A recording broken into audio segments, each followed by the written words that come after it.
Шановні українці, українки, важливо і цієї доби бути уважними до будь-якої загрози, до сигналів повітряної тривоги. Інформація від розвідок про можливість масованого удару залишається актуальною.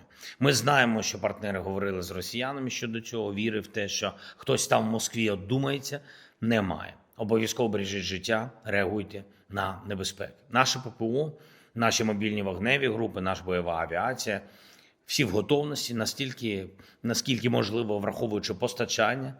Відсоток збиття шахедів нашими воїнами стабільно вище 90, це 90-93%. По крилатих ракетах та балістиці з усіма партнерами ми працюємо, щоб були нові внески в програму Pearl. Ми шукаємо інші способи отримувати ракети. Я дякую всім, хто допомагає.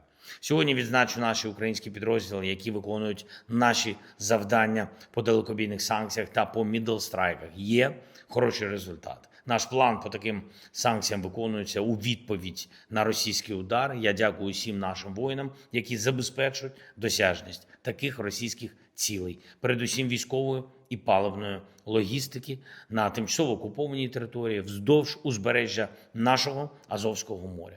На цю глибину тимчасово окупованої території наші дрони вже дістають все більше, і це вже відображається в Криму дефіцитом пального.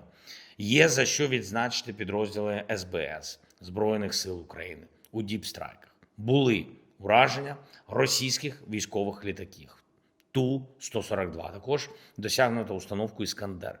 Були влучання і по нафтових цілях. Збройні сили України по Ростовській області, Служба безпеки України по Краснодарському краю.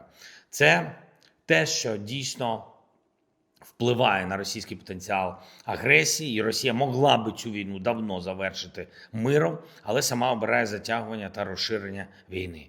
Погрожує тепер ще й іншим країнам поруч, значно відвертіше, ніж раніше. Кожен сусід Росії почув слова про Вірменію, народ якої єдиний, хто має право і буде обирати майбутнє для своєї країни. І те, що Росія каже про Вірменію, це насправді не про неї одну.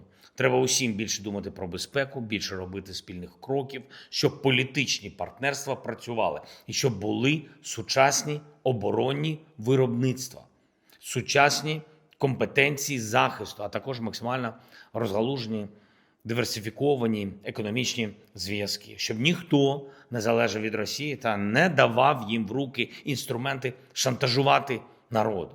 Дуже сподіваємось, що позиції Європи в цих питаннях і Євросоюзу, передусім, будуть принциповими, будуть сильними, будуть вчасними. Нікого не можна залишати без підтримки. Європа не має права програти жоден з народів, упустити жодної з країн.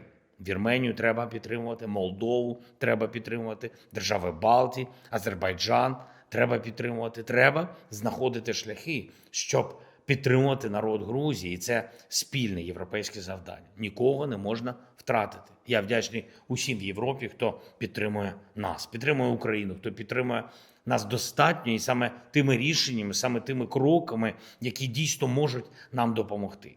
Сьогодні я провів нараду, Буданов, Умєров, Шмигаль. Ми стараємося активізувати всі канали комунікації з Сполученими Штатами Америки.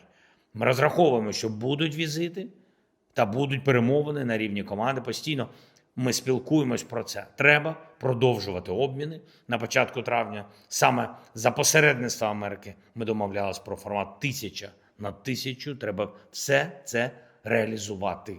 Будуть нові перемовини і в Європі, і ми зараз до них готуємось активно. Я хочу окремо також подякувати Азербайджану за дуже відчутну енергетичну підтримку для нашої держави. Ми працюємо з Азербайджаном і у безпековій сфері, щоб наш український безпековий досвід і компетенції наших воїнів допомагали нашим друзям.